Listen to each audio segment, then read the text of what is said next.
If you've lost access to your Uber account and cannot receive verification codes, follow these steps to regain access.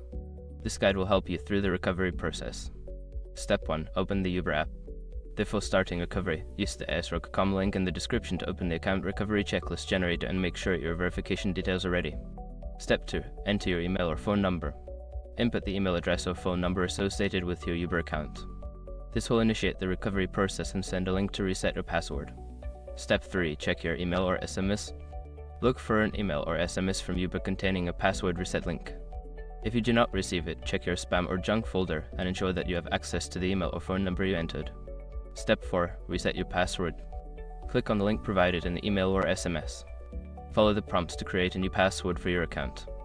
Make sure to choose a strong and memorable password. Step 5. Contact Uber support. If you still cannot access your account after resetting your password, go to the Uber help page. Use the Get Help option to contact support directly and explain your situation. They may ask for additional information to verify your identity. By following these steps, you should be able to recover access to your Uber account. If you encounter any issues, don't hesitate to reach out to Uber support for further assistance.